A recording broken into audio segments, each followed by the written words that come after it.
A continuación, peronismo sin gradualismo. Así comienza Peronismo sin gradualismo. Peronismo sin gradualismo. Un programa para el aporte a la reconstrucción nacional. Por la soberanía y la industria nacional, por la liberación y la justicia social, el legadero Perón. Por otro 17 grises, queremos un peronismo sin gradualismo. Con la Argentina que soñó San Martín, construyendo un futuro sin fin, gritamos con convicción y emoción. Queremos un peronismo sin gradualismo.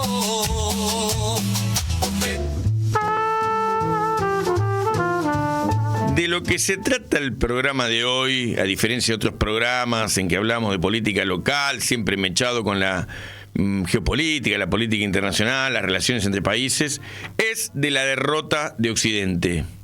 El libro de Emmanuel Todd, que hemos citado ya, hemos traído en este programa en algunas oportunidades, nos va a guiar a lo largo de un programa de 2 horas donde vamos a tener entrevistadas de Rusia y de argentinos que vienen de Rusia y una diputada de la Duma que representa a la Argentina. Bueno, hay una fluidez en las relaciones Argentina y Rusia que nos van a dar la posibilidad de tener entrevistas, conversaciones, así que en el corto plazo, ahora cuando tengamos el teléfono, vamos a comunicarnos con Yana, una joven rusa traductora que en algún momento hemos conocido. Pero el tema de la derrota de Occidente es producto no solamente de una situación político-militar, una situación estratégica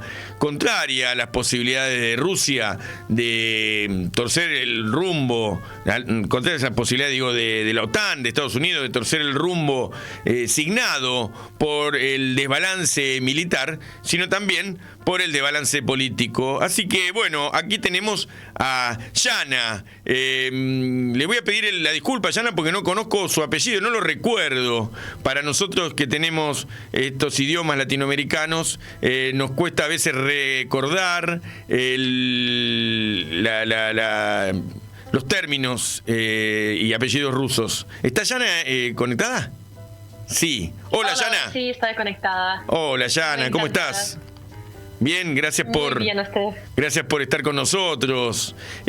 Vos sabés que no arranqué con la editorial todavía, así que nos la vamos a guardar para después de hablar con vos sobre el escenario de guerra entre Rusia y Ucrania o la OTAN, pero con vos queríamos hablar más sobre, para tener un contexto, sobre qué piensan los jóvenes, cómo vive la sociedad rusa en este momento. Yana es una muy joven traductora, estudiante de español, que, bueno, además ha hecho oportunamente o ha elegido la carrera militar. ¿Cuántos años tenés, Yana? Yo tengo 23. 23. Bueno, yo le contaba que nos habíamos conocido porque vos habías sido traductora mía y de un grupo de argentino cuando fuimos a un encuentro de parlamentarios de Rusia y América Latina. Y vos estudiás español. Sí, yo me he graduado. En el momento cuando estábamos trabajando con ustedes, sí. Yo sí era estudiante, pero ahora yo me he graduado, ahora estoy trabajando de intérprete, de freelancer. Ah, muy bien, muy bien. Me acuerdo que vos tenías como una ganas de conocer América Latina, de viajar, de conocer Europa, pero te ha tocado como freelancer seguramente hablar con mucha gente de América Latina que busca conectar con Rusia cuando viajan, porque los rusos no hablan mucho inglés y tampoco español, así que la traducción ahí es casi obligatoria. Tampoco nosotros somos grandes habladores de inglés, por lo menos yo soy un desastre, ¿verdad? Sí, la verdad es que muy poca gente habla español y ahora está trabajando con Bolivia, pero no tienen el acento tan marcado como ustedes y me echaba de menos de este acento argentino muy, muy emocional. Sí, qué gran. Me encanta. Vos decías que te gusta la Argentina y que te hubiera gustado conocer Argentina. Ay, sí, me encanta. Y también es popular una cantante de Argentina que entre los jóvenes rusos que también estudian español y que escuchan la música en español, que es Nati Peluso, que es una argentina muy talentosa. Así que sí, escuchamos a esta... ¿Les gusta a los rusos, a los jóvenes rusos, cantante. Nati Peluso?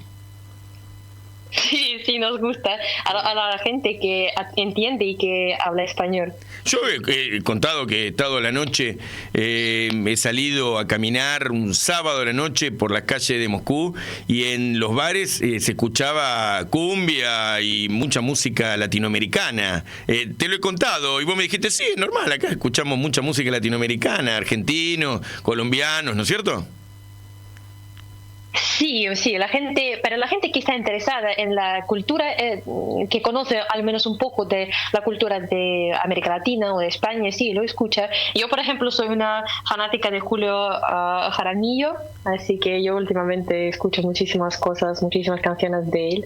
Ajá. Mira, che, ¿y cómo viven hoy los jóvenes rusos? Muchos seguramente son convocados para la guerra, otros no, pero ¿cómo viven el escenario de guerra en Rusia, que también es de Rusia con Ucrania, digamos, pero la operación especial, pero también decir que cuando yo estuve en Moscú vi una Pax Rússica, una paz muy marcada? ¿Sigue siendo así eso?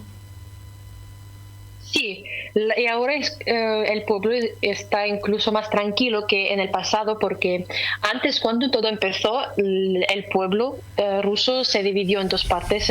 Unos estaban en contra, otros apoyaban, y esa decisión, así que mucha gente se peleó en esta época, desde el inicio de toda la operación, y la gente perdió los amigos o las parejas por las divisiones en la opinión sobre esta situación. Pero ahora, como ya llevamos 2 años en esta situación, está más tranquilo. La gente que no quiso estar de acuerdo con la situación se mudó, porque muchísima gente se mudó a otros países, y mucha gente sí se mudó a Argentina, porque Argentina tiene las condiciones favorables para los rusos también, y tampoco necesitamos el visado. Es que tenemos muchísimos vínculos con América Latina, así que es más fácil mudarse ahí que a Europa, por ejemplo. Pero la gente que estaba de acuerdo, que se sentía cómoda con la situación ahora vive tranquilamente en Rusia. Y ahora hay más tranquilidad que en el pasado, porque en el pasado, por ejemplo, la gente estaba muy preocupada, la gente joven estaba preocupada por las sanciones. Claro, las sanciones económicas. Lo que pasa es que el año pasado crecieron 3,1% y este año también el crecimiento económico es grande, con lo cual esas preocupaciones, sobre todo de los jóvenes, se han disipado porque ha generado una gran actividad económica con distribución, ¿verdad? ¿Vos lo vivís así eso? Sí, estamos desarrollando nuestra propia economía por dentro, nuestros propios productos, y reemplazamos los productos que recibimos de otros países de Europa.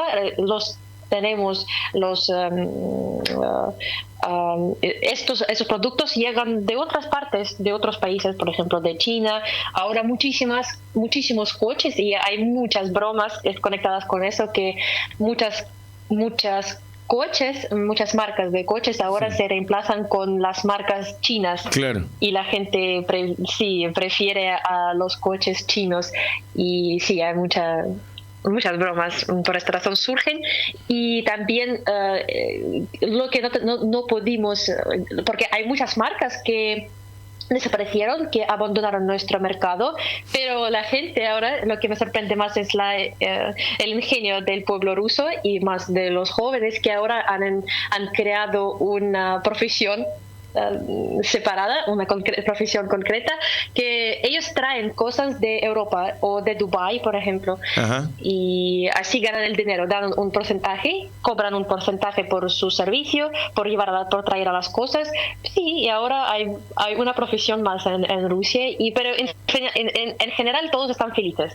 La gente que trae las cosas tiene su porcentaje, y la gente que no puede comprar las marcas que abandonaron nuestro mercado ahora los tienen porque se los traen de otro país. Claro, imagino que, por ejemplo, vos tenés un auto de una marca europea, se generó una restricción al comercio, alguna falta de repuestos, se resuelve en un intercambio no formal, digamos, alguien que lo trae de otro lugar, como pasa acá y pasa en una economía mundial integrada, más allá de que alguien decida que hay restricciones económicas. La gente viaja. Yo cuando fui en el avión iban y venían rusos por África, por distintos lugares, porque necesitaban, porque la gente viaja, digamos, va a visitar familiares y va a comprar cosas, así que me imagino que hay una economía informal, digamos, que se ha desarrollado, ¿no? Sí. Lo que ahora no tenemos por culpa, o sí, por las decisiones de otros países, los tenemos ahora porque nos dan otros países. ¿Y cómo son los autos chinos? Hay algunos que me gustan hasta a mí. Ajá. Y yo, a pesar de ser una fanática de lo clásico, de los coches alemanes, pero yo también conozco marcas de China que ahora son bastante cómodos y son buenos, y muchos se usan como el taxi.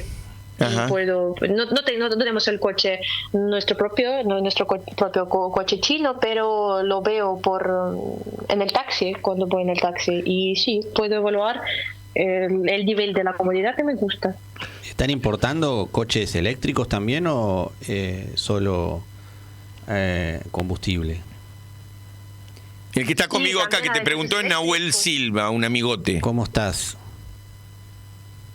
Muy bien, encantada. Y sí, también tenemos coches eléctricos. Yo no creo que es popular en las regiones de Rusia, pero sí es popular en Moscú. Y tengo este coche, ¿cómo se llama? No recuerdo la marca de Elon Musk. Tesla. Tesla, sí, tenemos Tesla, porque para Tesla se necesitan las estaciones especiales eléctricas, claro, para la recarga de los coches. Y en las regiones todavía no tenemos esas estaciones, pero sí las tenemos en Moscú. Bueno, es un mensaje para Milei, que dice que es amigo de Elon Musk, nuestro presidente, pero acá no hay autos Tesla. En cambio, en Rusia, que está en guerra con Estados Unidos, hay autos Tesla. Quiere decir que hay más comercio mundial de productos del capitalismo global en Rusia que en la Argentina, que se cansa el presidente de decir, hacer loas y alabanzas a Estados Unidos, ¿no? Pero como ya llegó Trump, creo que va a mejorar la cosa. Espero, al menos. Vos, en la sociedad se sostiene que el triunfo de Trump va a ayudar a que se relajen las tensiones, ¿no? Y que baje la guerra. Sí, hay una esperanza así. Yo, por ejemplo, esperaba lo mismo de él, porque él prometió, tenía muchas promesas bastante optimistas, que dijo que va a acabar con la guerra el primer día de su trabajo como el presidente. Pero yo también escuché sus entrevistas en inglés, que también tenía con Tucker Carlson, una entrevista popular, que también tenía una entrevista muy famosa con Putin. Uh-huh. Hace 6 meses, creo. Uh-huh. Sí. Él dijo que Trump dice que muchas personas piensan que yo soy un amigo de Rusia, pero soy yo que ha destruido el Nord Stream, y él lo decía tan orgulloso que lo hizo, que destrozó esta línea que tuvimos con Alemania. Uh-huh. Y así que yo tengo algunas dudas de que si es nuestro aliado o no, porque no sé qué pensar, porque sí, a veces dice cosas que dicen cosas que confirman que él está interesado en poner el fin a esta guerra, y a veces dice cosas que muestran que no es tan amigo nuestro, así que hay que verlo.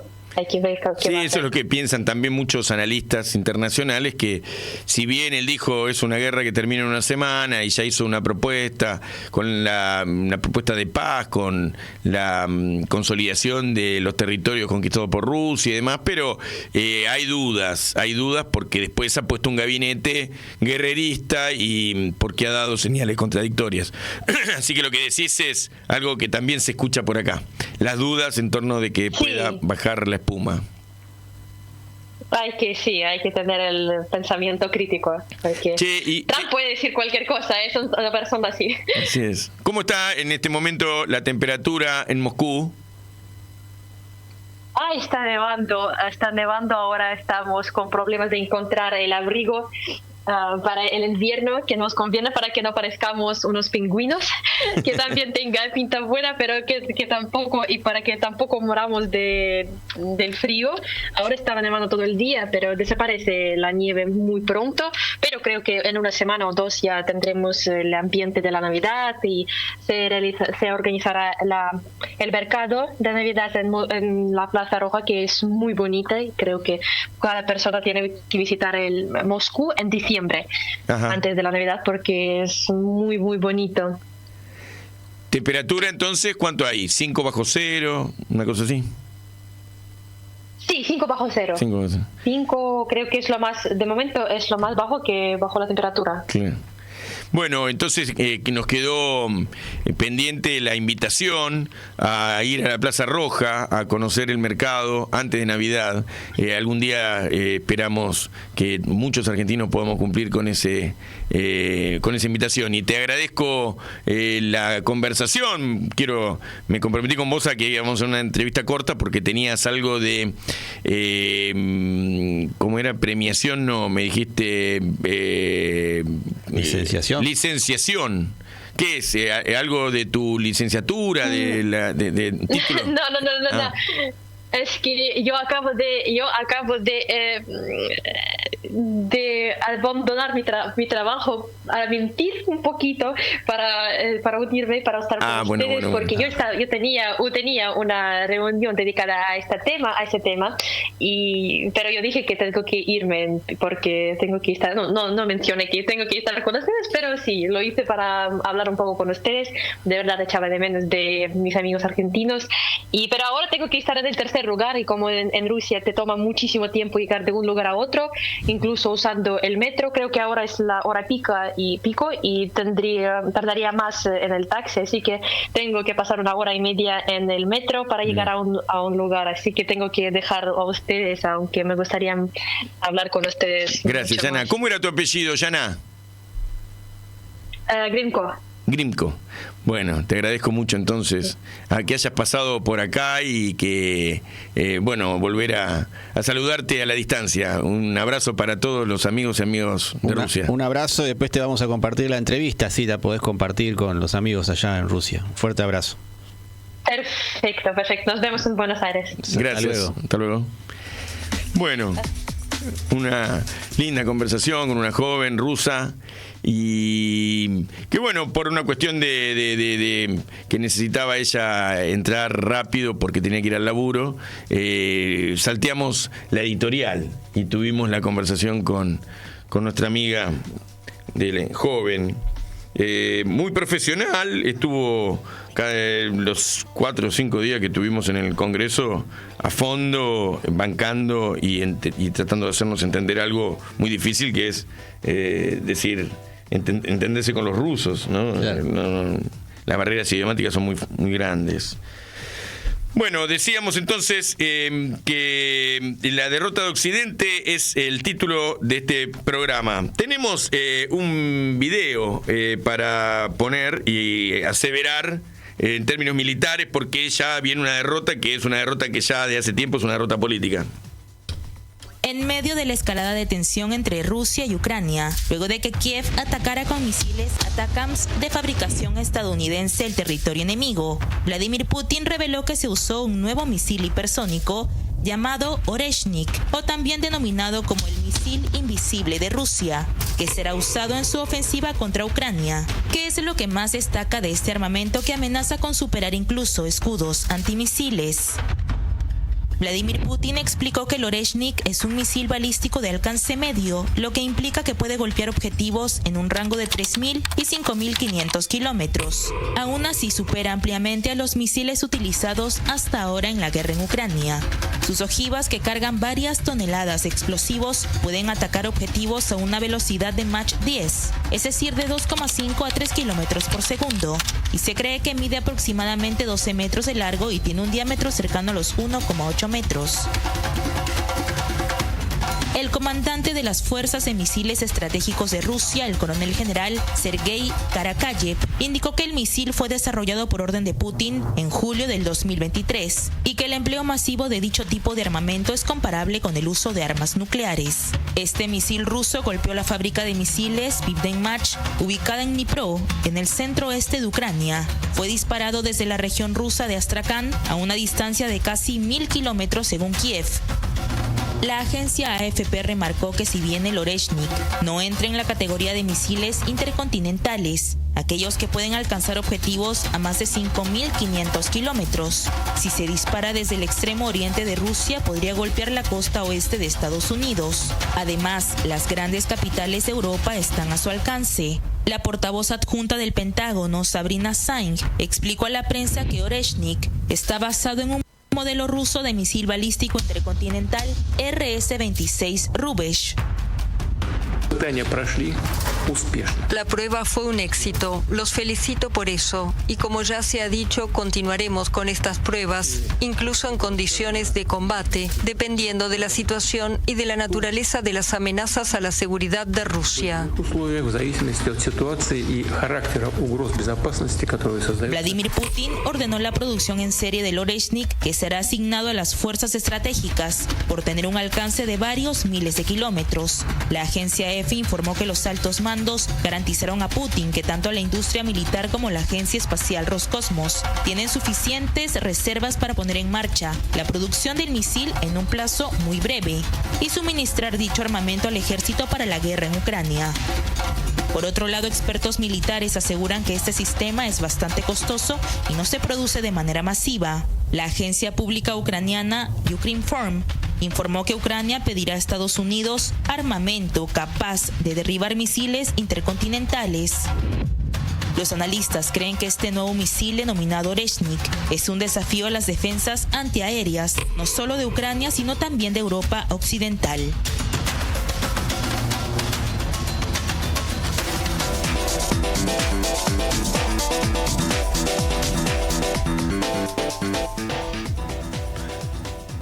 Bueno, el Oreshnik, o avellano, le dicen, es un misil hipersónico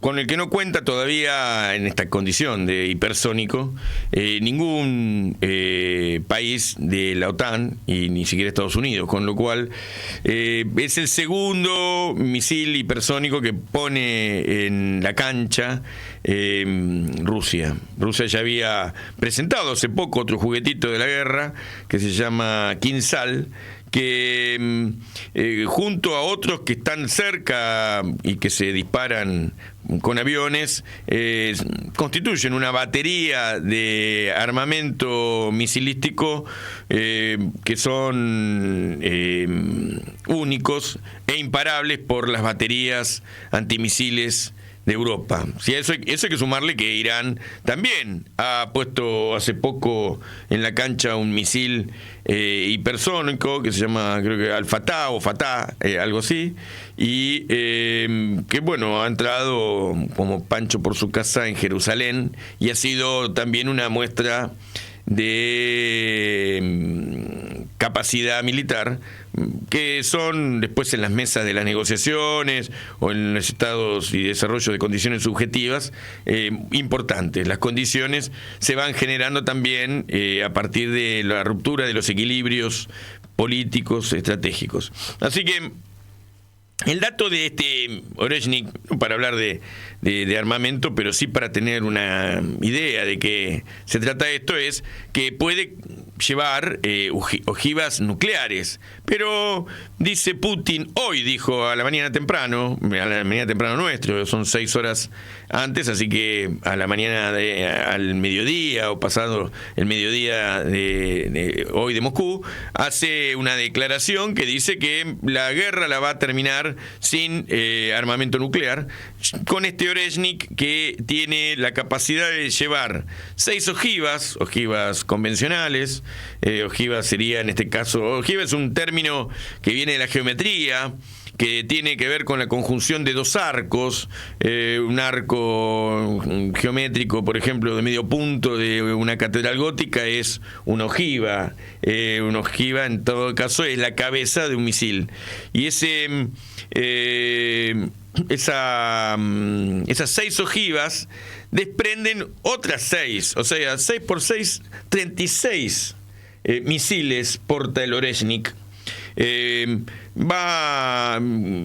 Circula a más de 12 kilómetros por segundo, y bueno, hace un recorrido de más de 10 Mach hacia la estratosfera, y allí desprende estas cabezas y empiezan a caer verticalmente, también con la inercia de la caída más motores propulsados, caen verticalmente sobre el terreno, dividiéndose en 36 zonas de disparo, caen uno atrás del otro, en distintos lugares. Se han visto estas imágenes en estos días, como al entrar en la estratosfera rompe la barrera del sonido, hace un ruido, un haz de luz, y van entrando a zona de disparo y van cayendo a un blanco disperso, como si fueran una bomba de racimo, pero cae uno tras del otro, y eso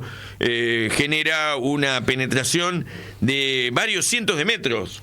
Sí, es un misil de precisión, dicen, esto que vos explicabas, y que, bueno, justamente atacan objetivos en la profundidad. Es decir, eso también es algo que tiene que ver con el impacto y la capacidad de daño que tiene, ¿no? Por eso sirve en este momento, le sirve a Putin, y a esto queríamos ir con esto de la derrota de Occidente, para discutir con la élite de la OTAN, los generalatos y las conducciones políticas y militares, que con este misil entra en los refugios atómicos que están dotadas las grandes ciudades, y sobre todo en Ucrania, en Kiev, donde bajo tierra funcionan las élites de la guerra. Entonces, bueno, ellos sacan la cuenta, dicen, entre 10 y 25 minutos nos tarda llegar a cualquier capital de Europa. Y también a California podemos llegarle desde algún lugar de Rusia cercano. Sí, decía ahí el video, está muy explicativo, muy claro y muy resumido, que podría llegar a cualquier capital de Europa entre 15 y 20 minutos. Claro. Podría tardar. Y algo que decía Putin, que había escuchado, era que la temperatura que genera el impacto del misil, producto de las ojivas que desprende, es equivalente a 5.000 grados Celsius, que, para que tengamos una idea, el Sol genera una temperatura de 6.000, por lo tanto que hace polvo todo lo que toca, digamos, ¿no? Por lo tanto, esta capacidad de daño que vos mencionabas anteriormente en los refugios es como pone en riesgo a los altos mandos del ejército contrario. Están todos desnudos en este momento. Los altos mandos de la OTAN, que están en territorio de guerra o en capitales y ciudades cercanas operando, están asustados. Imagino lo que pasa por la cabeza en una reunión cumbre, que bueno, también hay que decir, el primer disparo del Oreshnik fue producto de que es una devolución de un ataque de los ucranianos. De ucranianos que autorizado por los Estados Unidos, ¿no? Que manejaron un misil también intermedio, no hipersónico, que se llama ATACMS, y esos misiles, bueno, nadie cree que sean de los ucranianos, porque se sabe que es tecnología extranjera, pero además operarlos, tener esa capacidad de disparo, no es para un ejército mal preparado como el ucraniano, de lo que ellos consideraban hasta hacía poco un estado fallido y que ahora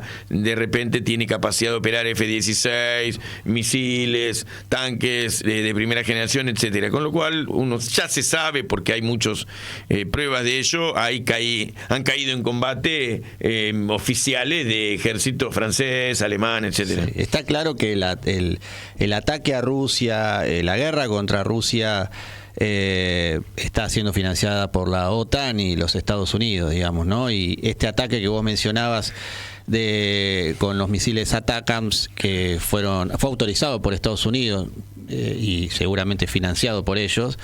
La devolución fue Loreshnik recientemente a una fábrica de misiles ucraniana, digamos, ¿no? Y podríamos decir, estamos ante una nueva crisis de los misiles,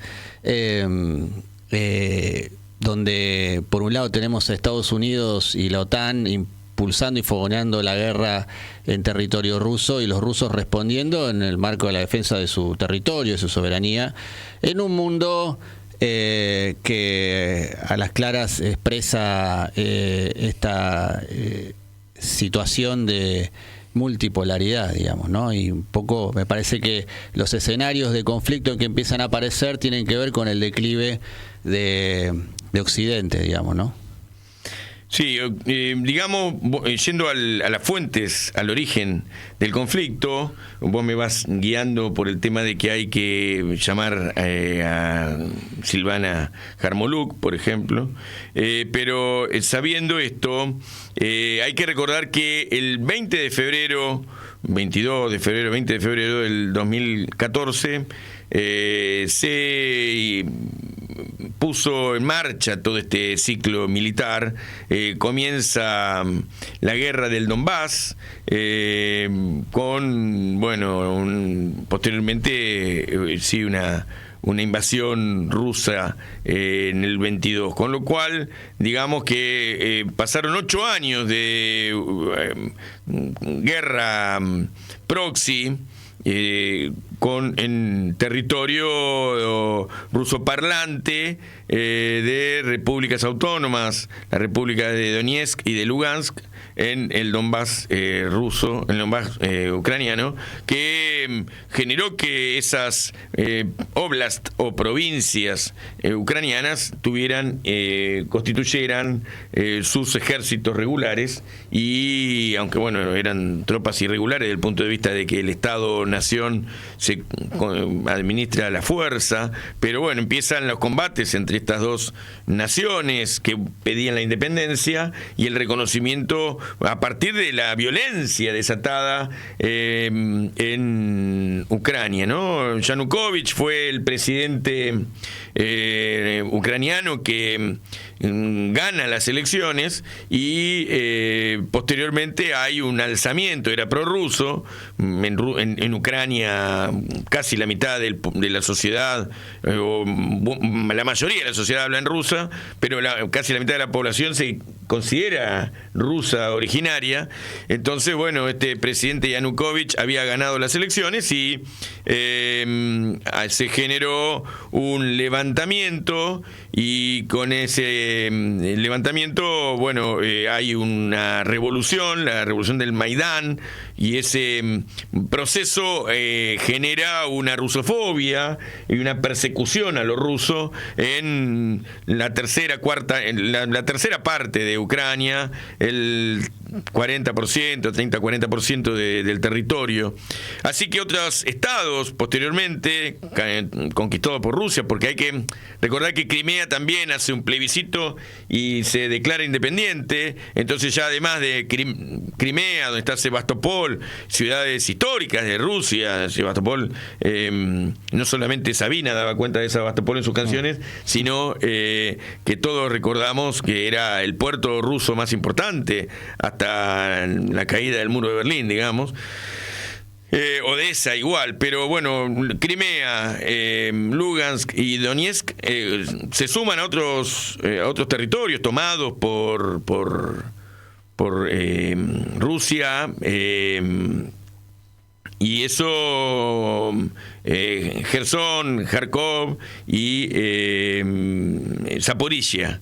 Así que esos territorios son hoy zonas de disputa, hay fronteras que se mueven, pero objetivamente el ejército ruso va avanzando más. Cuando Rusia hace la operación especial, y es una operación de movimiento rápido a la que Rusia no está acostumbrada, porque Rusia no tiene su doctrina estas operaciones que son propias de Occidente, sino que en su doctrina militar en Rusia trabajan las líneas defensivas, y entonces, bueno, son movimientos más lentos y masivos, pero opera con un poco más de 100.000 soldados, hace una operación rápida y encuentra una resistencia en Ucrania que hace revisar la estrategia. Esa que va con soldados y tanques, ¿no? ¿Puede ser? Claro, soldados, tanques y BTRs, o sea, BCR, vehículos de combate con ruedas, y también, bueno, toda forma de transporte, camiones de infantería y tropas para hacer un golpe de mando, una toma del poder, o destitución, mejor dicho. Ese era el objetivo de Zelensky, el hombre que hasta ahora no hemos mencionado, que es el actor parecido a Milei, parecido a aquel que fue gobernador en Santa Fe, como se llamaba que era de Midachi, que, bueno, Miguel del Cel, que, bueno, un hombre que estuvo en la tele, y ese fue su historia, una historia política muy escasa. El hombre que pusieron los norteamericanos para, luego del Maidán, gobernar Ucrania y poner en marcha esa política de agresión estratégica sobre Rusia, que es incorporar a Ucrania a la OTAN. Hasta ahí Rusia se bancaba, luego de Yeltsin y de la caída del muro de Berlín, con los acuerdos que van generándose con la OTAN, de que si bien se iban incorporando los países cercanos a su frontera a la Unión Europea, no podía haber bases militares de la OTAN. La agresión estratégica, la ruptura de los acuerdos con Rusia por parte de la OTAN, de querer incorporar a la OTAN a Ucrania, genera esta operación especial que termina después en otra cosa. ¿En qué termina? Bueno, termina en que pasa a ser una guerra de movimientos y de posiciones según el territorio, y empieza a incorporarse a la tropa, a la milicia de ambos países, cantidades de gente, inclusive pasamos por la anécdota aquella del grupo Wagner y milicianos de grupos no formales, ejércitos irregulares, lo mismo del lado de Ucrania. Hemos visto documentales de brasileros, colombianos, algún argentino, gente de distintos lugares del mundo, mercenarios peleando del lado de Ucrania, presos del lado de Ucrania y llevados a la fuerza, inclusive haciendo las conscripciones, como decimos acá, la incorporación al ejército forzada y fusilamientos y persecuciones a gente que se iba de Ucrania porque son mandados al matadero. Más de 1 millón de muertos. El armamento de la población civil y esta idea, digamos, de ponerlos en la línea de combate inmediatamente. Así es. Lo que vos decías. Así que ahora cuando hablemos con Jarmoluk, no sé si está en el teléfono, pero Silvana... No, todavía no. Con Silvana vamos a poder hablar. Vino de Rusia hace unos días, lo mismo, los dos que nos quedan ahora de entrevistar, vienen de Rusia ayer y anteayer, así que vamos a tener también sus lecturas actualizadas del escenario. Mientras tanto estamos reconstruyendo. ¿Y qué reconstruimos? Esta idea de que dice Manuel Todd, que la guerra nos dejó 10 sorpresas. Y son interesantes porque nosotros podemos, a partir de que hemos visto la situación actual de avance, avance de las tropas rusas sobre Kiev, estas apariciones de armamento que desequilibra el equilibrio estratégico de estos años, por lo menos, que se intentó sostener, existía entre Rusia y la OTAN, mostrando que Rusia tiene mayor capacidad militar, digamos, los problemas políticos de la guerra, que son las sorpresas que se han visto. Dice Todd que Putin explicó que era un desafío para la OTAN y que por qué no quería Rusia ser cogida, dice, por sorpresa, como en 1941, por lo cual Rusia actuó enseguida. Es una primer sorpresa. Rusia no quiso ser sorprendido, esperarlos, que vengan y tener adentro el problema, sino que intervino rápidamente tratando de destituir al presidente que quería llevar la guerra. Con lo cual es una primer sorpresa. Se salieron de los cánones de la doctrina militar rusa.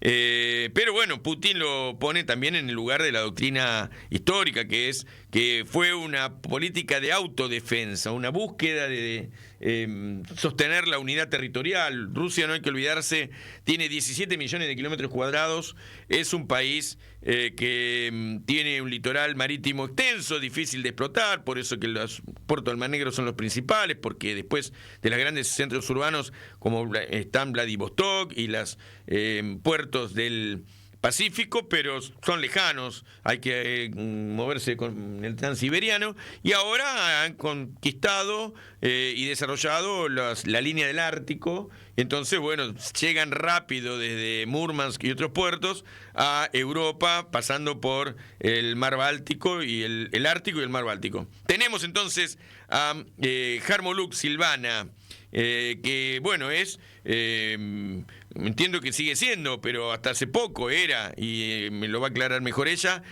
diputada de la Duma, y además, bueno, ella es más argentina y yo supongo que más peronista que yo, y además es como es periodista, o hace un programa mejor que el nuestro, que se llama Paz Rússica, que hoy mencioné también el concepto en una entrevista que hice anteriormente.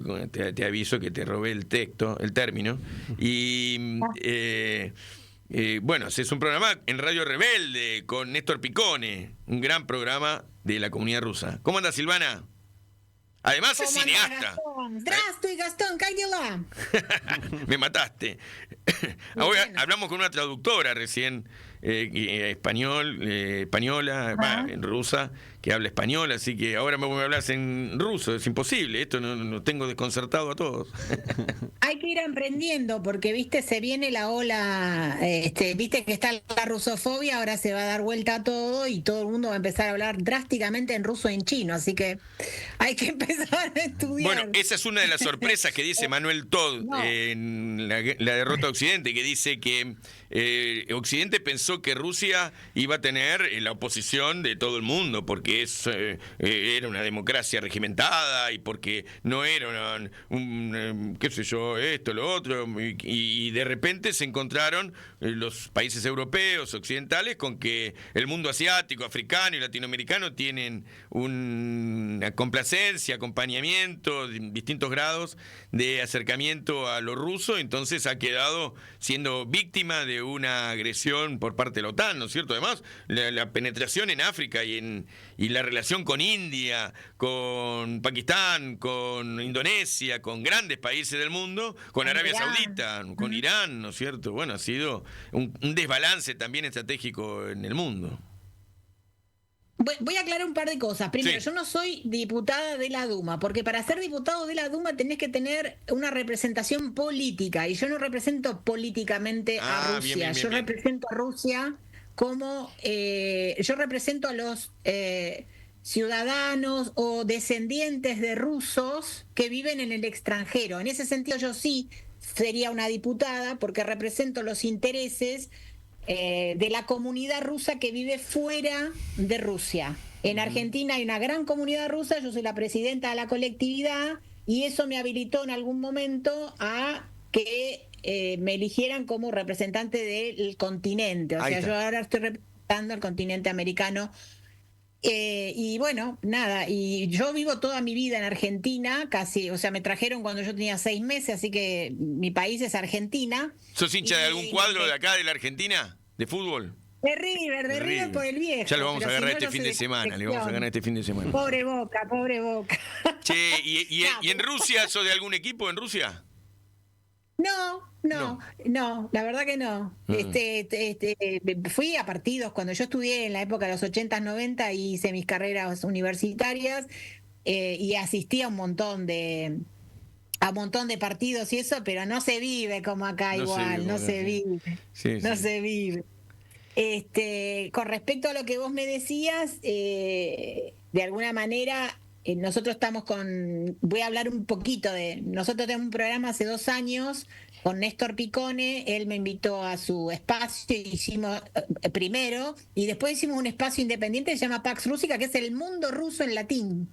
Y que hace 2 años estamos haciendo con mucho sacrificio porque no nos paga Moscú. Pero, che. Como dicen por ahí. ¿Les han dicho eso? La idea era hacer... Sí, la han publicado en muchos lados y eso, pero a nosotros no nos importa, nosotros creemos que estamos abriendo una puerta al multilateralismo, justamente esto, contando no solo la parte geopolítica, sino la cultura, hablamos en ruso siempre un par de palabras en cada programa. Hoy tuvimos a Oleg Yasinski, que es uno de los periodistas más reconocidos para el mundo hispano, y la idea era hacer... Periodista chileno, ¿no? Completo. Él es ucraniano, que en la época de los 90 emigró a Chile, vivió 20 y pico de años en Chile y después se volvió, ahora hace un tiempo se volvió, pero siempre él es lingüista de formación, pero hizo siempre su carrera en el lado periodístico y analítico, ¿no? Analizó muchas cosas con respecto a los pueblos originarios de Latinoamérica, hizo paralelismos con los pueblos originarios de la región de Rusia, y bueno, es profundamente ucraniano en el sentido más civilizatorio de la palabra y contrariamente absolutamente al gobierno de Zelensky de hoy, que ni siquiera es legal, porque yo no sé si tu audiencia sabe, Zelensky es un presidente de facto porque se le terminó hace unos meses la presidencia, digamos.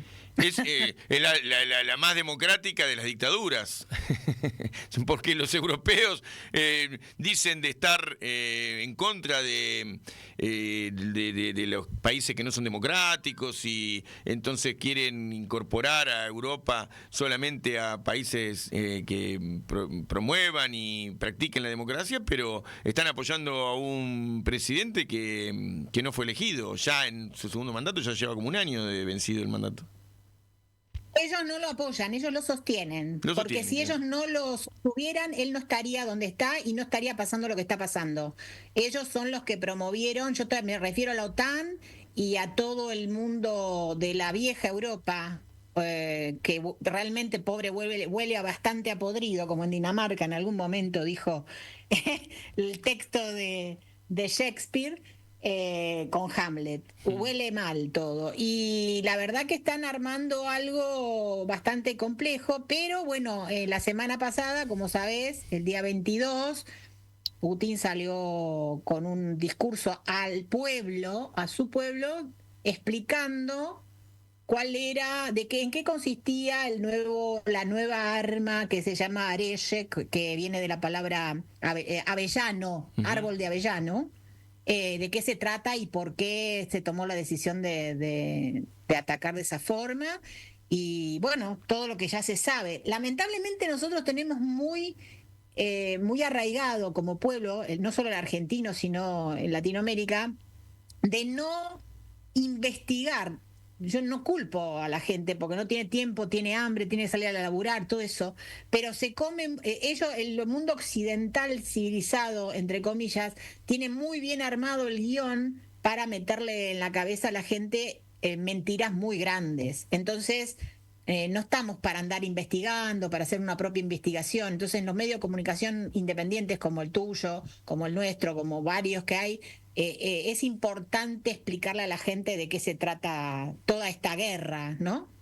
Mirá, vos me lo mencionaste anoche, entonces me puse a mirar un poco, no alcancé a editarlo, por ahí en otros programas lo hagamos, pero este discurso que vos me mencionás de Putin, a mitad del discurso, a los 30 minutos, tiene una intervención muy filosófica sobre la cuestión de la soberanía, y que, bueno, que es lo que hay que tener presente cuando hablamos de la guerra actual.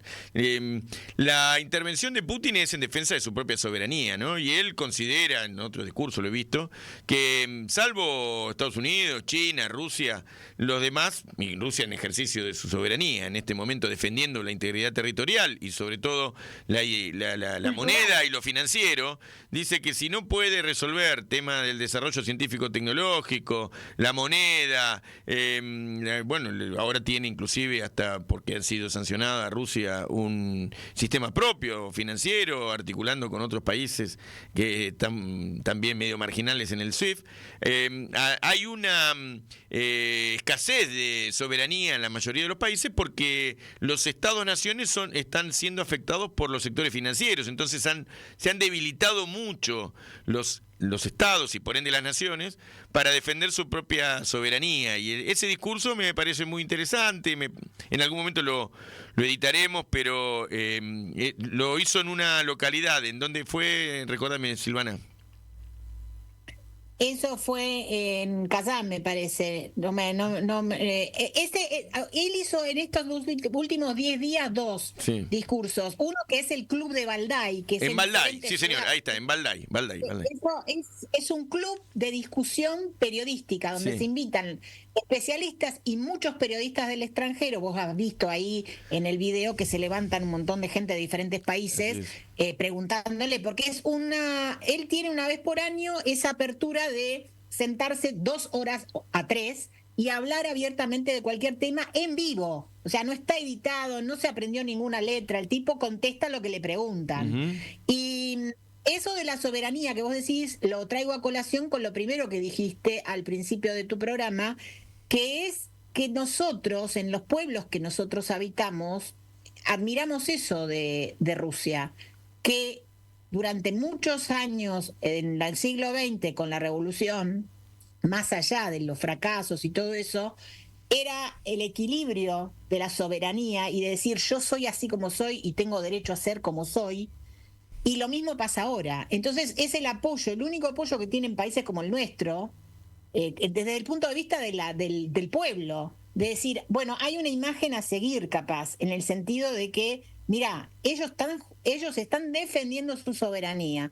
Y lo digo porque en estos últimos años yo estuve yendo bastante seguido a Rusia por esto de los congresos, de los compatriotas y eso, es así como se llaman los rusos fuera de Rusia, los compatriotas, y he visto un crecimiento económico en estos 2 últimos años impresionante. O sea, y lo más lindo es que vos llegás, antes era también Danone, todo un montón de marcas y en los supermercados, y hoy día todo es producción nacional, inclusive la gaseosa cola que nosotros conocemos, y la gran cantidad de productores que se han quedado apoyando y apostando a la soberanía del país y haciendo productos que antes no se hacían. Estoy hablando de carne, que al nivel nuestro también, vino, cosas que antes todo venía importado de Europa o de nuestros países.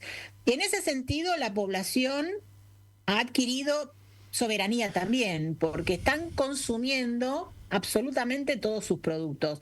Para mí eso es fundamental, el hecho de que, bueno, nosotros como Argentina abrió las puertas a la importación. Yo no sé qué va a pasar, porque nuestra industria, que ya es endeble, imagínate si llega a entrar, qué sé yo, leche de Brasil, y no por estar en contra de los hermanos brasileños, sino que ¿cómo vamos a defender nuestra industria? Sí, el saldo que queda en Rusia en medio de la guerra, de que las restricciones y sanciones financieras y el intercambio comercial... 17.000. 17.000. 17.000 sanciones. 17.000 sanciones, claro.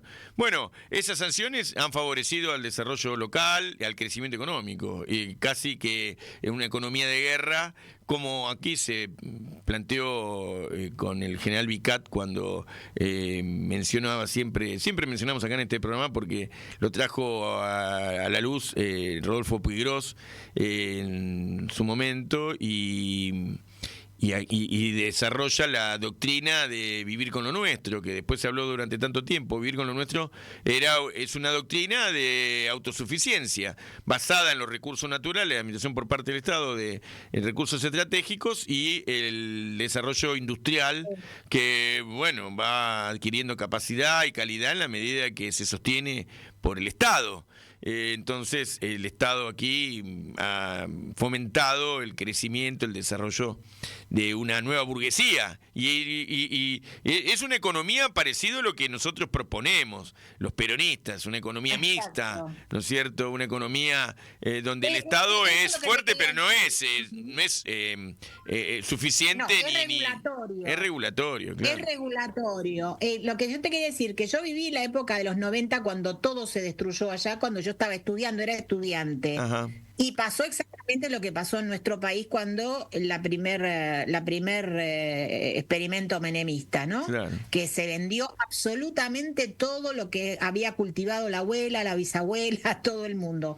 Y estos renacieron como el ave fénix a partir del 2001, justamente porque volvió el Estado a regular. Pero lo que se hizo bien es que la parte, digamos, capitalista del negocio quedó. Entonces, la idea era que el Estado apoyara las pequeñas y medianas empresas y las grandes, como, no sé, Gazprom y todas esas son enormes. Estatales. Los recursos estratégicos están en manos del Estado. Claro, claro. El controlar la venta de tierra, porque el problema ahora ucraniano es que se ha vendido toda Ucrania. Se están llevando tierra, ustedes saben, y si no lo saben lo cuento, una de las tierras más fértiles del mundo, que se llamaba el granero de Europa, es Ucrania. Se están llevando la tierra en vagones. Es uno de los principales exportadores de trigo, ¿no? Del mundo, ¿no? Ucrania. Sí, fue en un momento, bueno, claro. creo que el primero. O sea, le ganó a Canadá y a Estados Unidos en cantidad, ¿no? Y en calidad de trigo.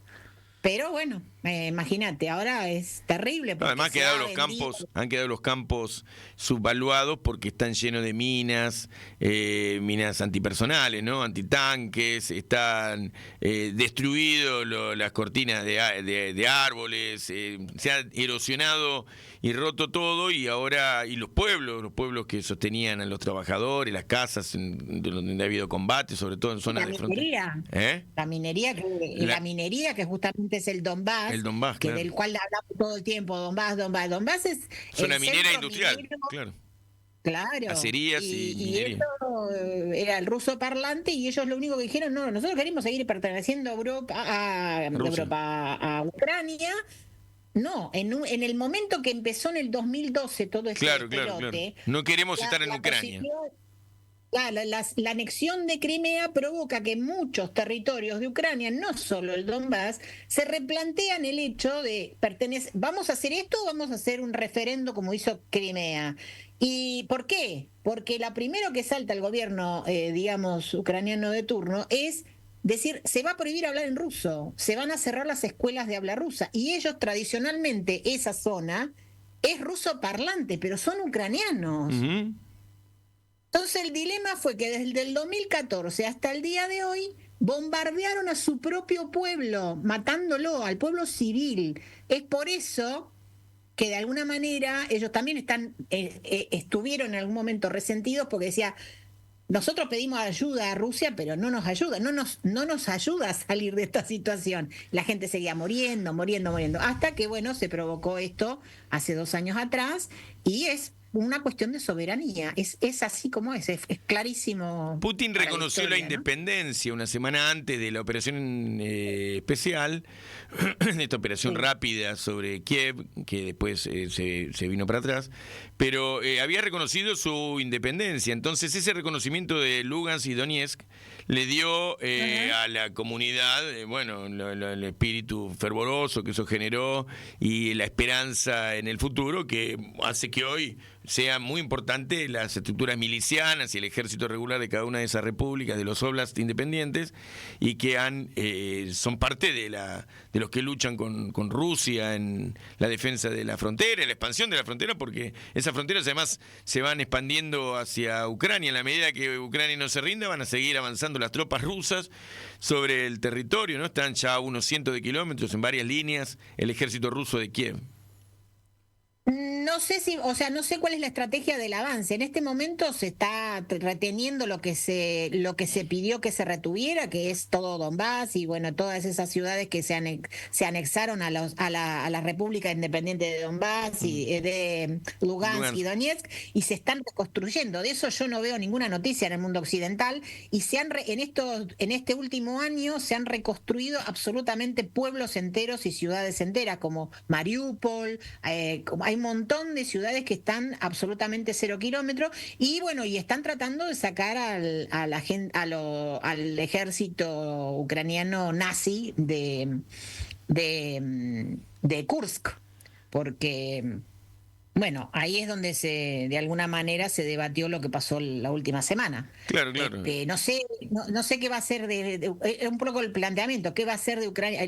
La propuesta ahora para Rusia y para otros países es: ¿qué se va a hacer después que termine todo esto? ¿Qué va a haber? ¿Un nuevo muro de Berlín? No sé, porque estamos haciendo como un paralelismo y no estamos lejos. Después también toda la cuestión de que la OTAN está presionando sobre las elecciones que hubo en Moldavia, las elecciones que hubo en Georgia. No nos olvidemos que los problemas de Georgia y de Moldavia no son de ahora, son del año 90, de cuando empezó todo, y la de Armenia, por ejemplo, no con Azerbaiyán, sino como están presionando sobre Armenia para que se independice absolutamente de lo que fue el bloque de la Unión Soviética, que Armenia le dio identidad, porque Armenia es milenario, el pueblo armenio, con todo respeto, pero no tenía un gobierno, no tenía un Estado-nación. Ellos son Estado-nación a partir de la Unión Soviética. ¿Se entiende? Sí, claro. Y hoy Putin está en Kazajstán, que es otro país muy hermano, donde hay muchos rusos y de otras nacionalidades, en donde hay que arreglar la situación, porque ahí se está tratando de instalar otra cuestión como la de Abjasia, que pasó hace una semana atrás. Recordamos, lo de Abjasia es lo que quedó de territorio en disputa entre Azerbaiyán y Armenia, y ahora la reunión que hoy está teniendo Putin es del acuerdo militar de la OTAN rusa, no me acuerdo cómo se llama la sigla, con los países que han quedado aliados, Bielorrusia, Armenia, Rusia y otros países. Claro. Esa todavía es la parte europea, ya Kazajstán es la parte totalmente asiática. Y Kazajstán es un pueblo enorme que tiene origen, digamos, turco-mongol, porque ellos son de los idiomas que se llaman turcos.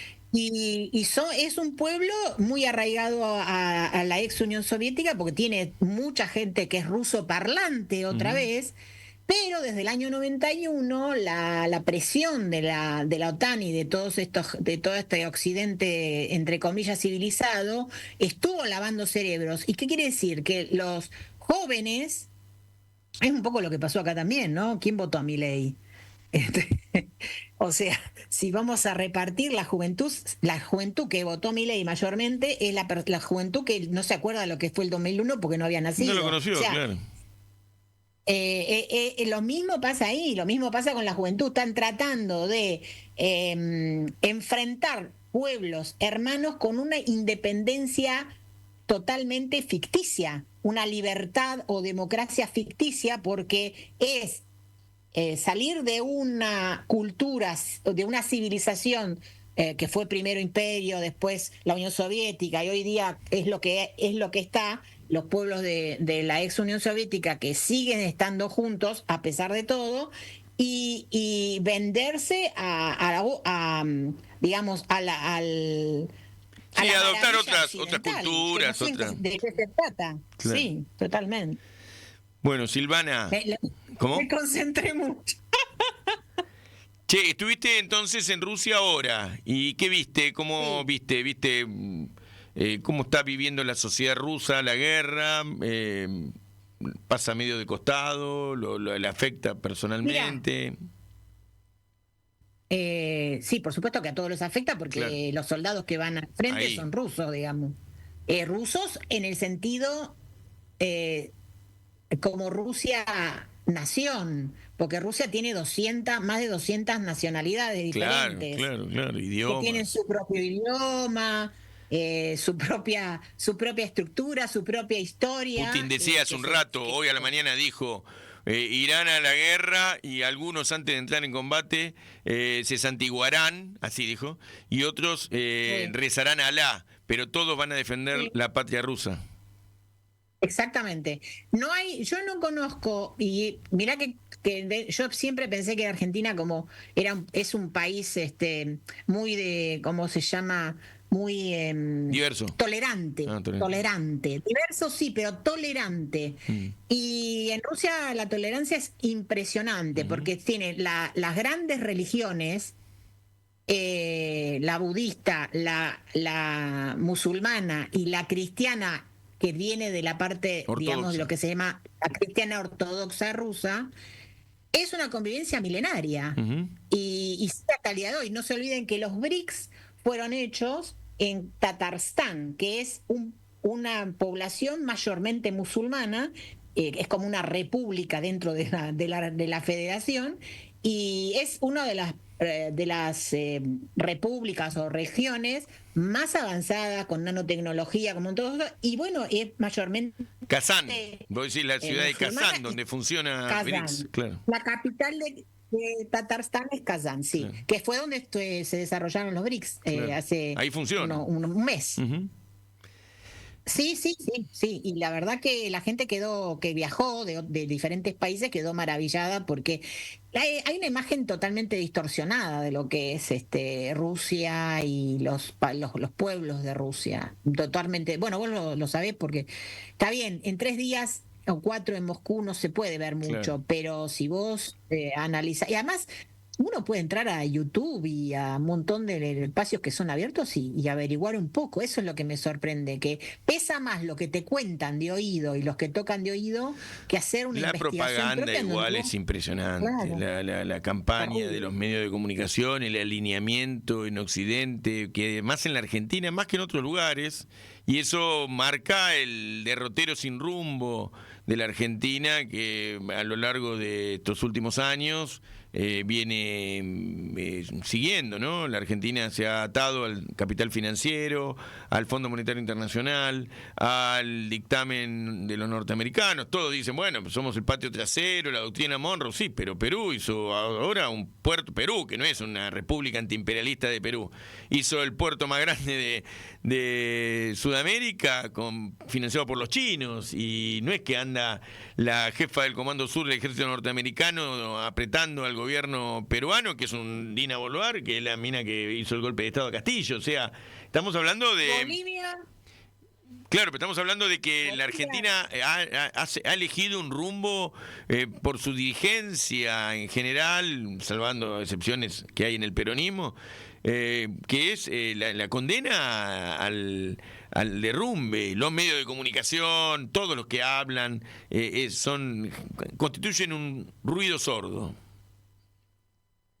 sí, yo creo que la historia es como una espiral, ¿no? Que uno tiene que ver con la dialéctica esta de cantidad, calidad, calidad, cantidad y así sucesivamente. Lamentablemente nosotros en 100 años hemos caído 4 veces en el mismo baile, ¿no? Sí. Pero yo creo que tiene que ver con esto de pensarnos a nosotros en una forma soberana y también de replantearnos cosas que hemos hecho mal, desde todo, desde la izquierda, de la derecha.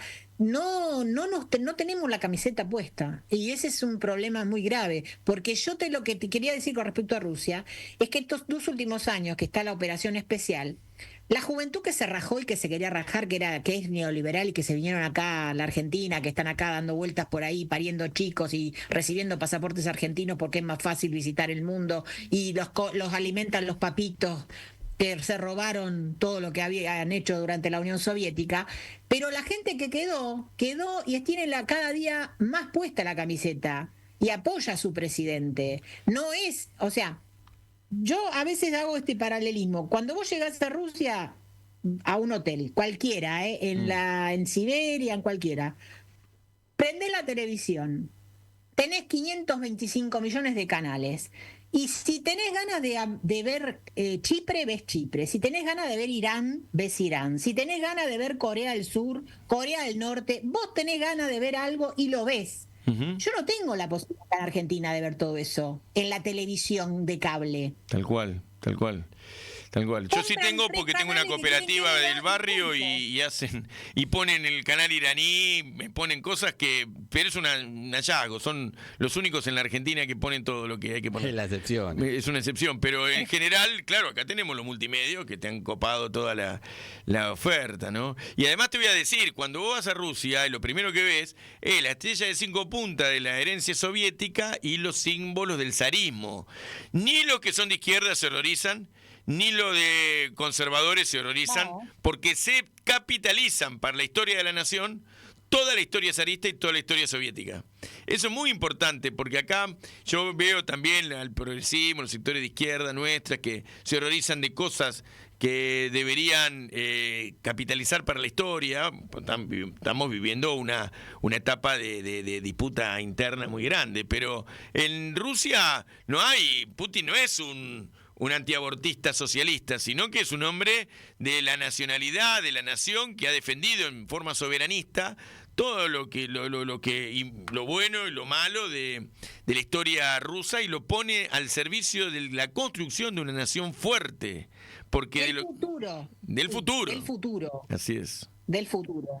Es fundamental esto porque ha reivindicado cosas de la historia. No él como persona, él es el conductor, ¿no es cierto? Eso es muy peronista todo.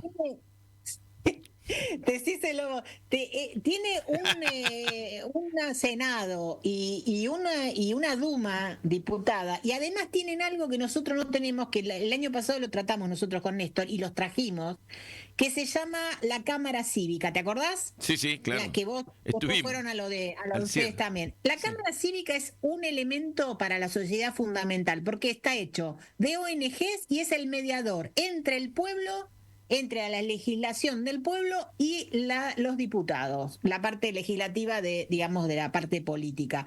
Y cualquier cosa que se presente, cualquier ley que se presente, ellos, sin tener voto concreto, lo mandan a analizar, los diputados le bajan esa ley a la Cámara Cívica, y la Cámara Cívica hace un análisis pormenorizado si le sirve o no a la gente en este caso. Por ejemplo, yo acá a la Argentina vino uno que tiene que ver con el periodismo y otro que tenía que ver con el control del pueblo sobre las cárceles y la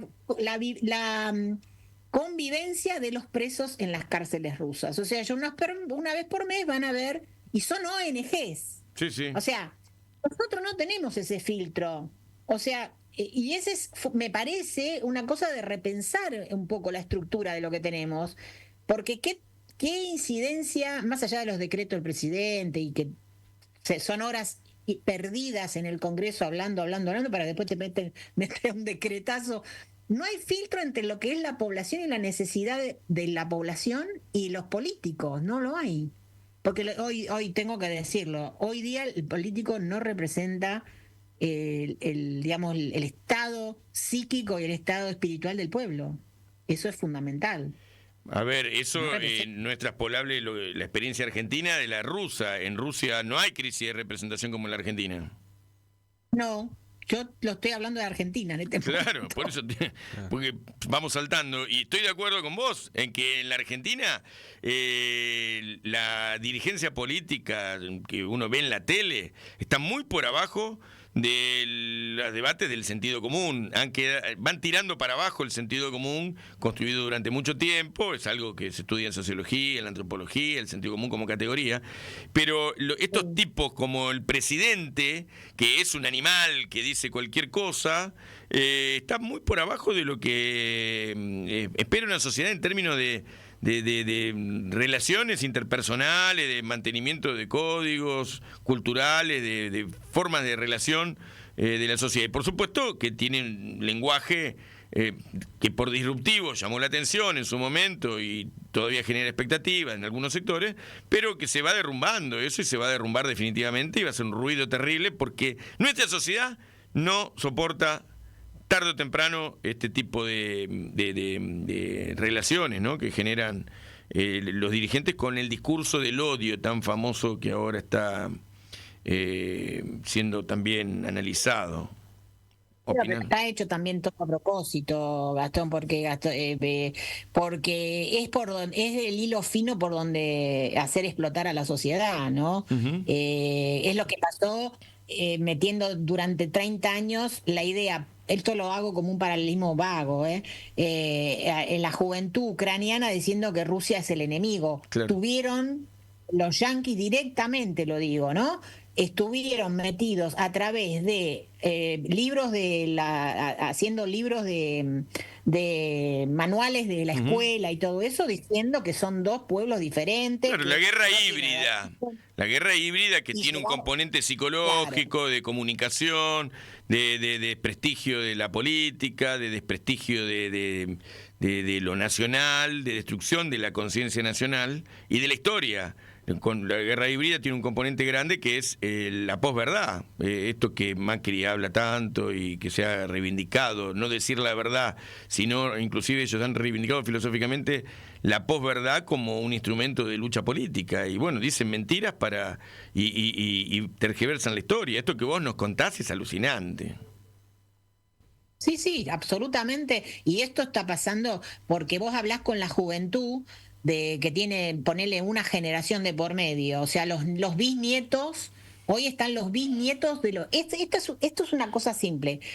El año que viene se van a cumplir 80 años del fin de la Segunda Guerra Mundial para el mundo y lo que se llama la Gran Guerra Patria para Rusia. Para Rusia y para todos los países que conforman la Unión Soviética, incluida Ucrania, claro, incluido todos los que están ahora haciendo, no sé, Armenia y todo el mundo. Porque ahí murió todo el mundo. Todo el mundo fue al frente. Mi abuelo estuvo en el frente 4 años. O sea, no hay ni una familia soviética, y ahí yo me amplío, no es Rusia, que no haya tenido mínimo una pérdida. En el caso de mi mamá, por parte de mi abuelo fue el único que volvió de 13 varones, claro, de línea directa familiar. El único. ¿Me entendés? Entonces, metieron 30 millones de muertos, es la media, en su propio territorio, porque zapatearon durante 4 años en el territorio soviético. Para mí es importante porque lo que está pasando ahora es una reverberación de eso, de ese nazismo. Lo que pasa es que la estructura económica del mundo ha cambiado. Pero en este momento, los chinos, lo digo como así, con pinzas, los chinos, los rusos se pusieron y dijeron, no, muchachos, nosotros no queremos. Hay que recuperar, dijeron, el Estado-Nación. Y entonces hay que reconstruir la soberanía y la capacidad de intervenir en el escenario mundial, porque los anglosajones nos están invadiendo con sus mentiras y sus códigos culturales y construyendo el sector financiero, rompiendo al Estado-Nación.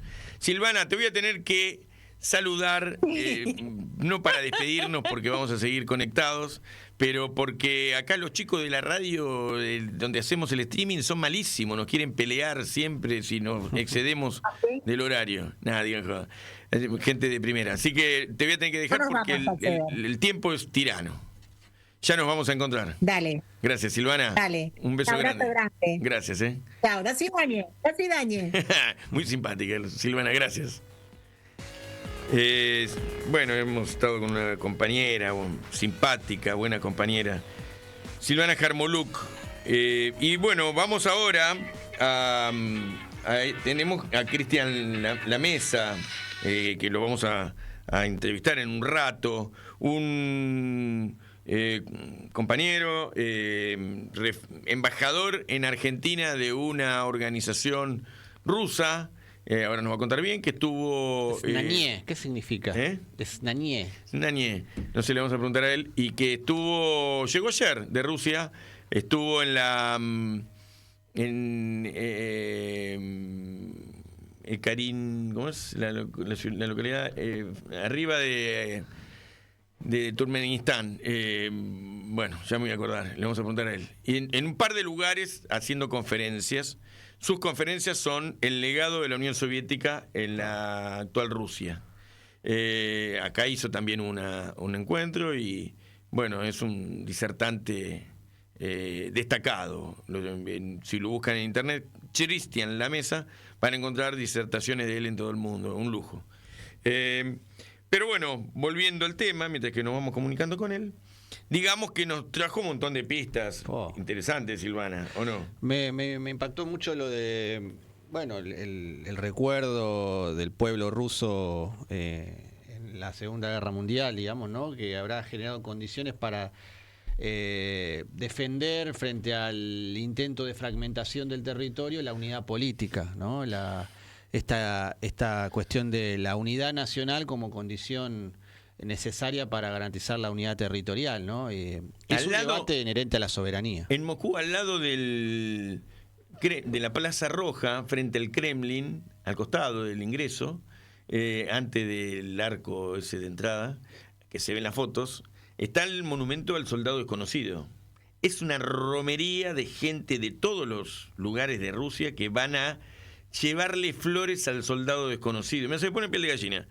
Pero cientos o miles permanentemente viniendo de distintos lugares del mundo, y los padres les presentan a los chicos, les hablan de la historia de los soldados desconocidos, que son los que han muerto en combate, como los tíos abuelos de Silvana, y que han quedado en algún lugar en fosas comunes, ¿no? Entonces la historia de la guerra en Rusia es muy pesada, y es un pueblo acostumbrado, que conoce en su historia la defensa de la integridad territorial y la defensa de la nacionalidad.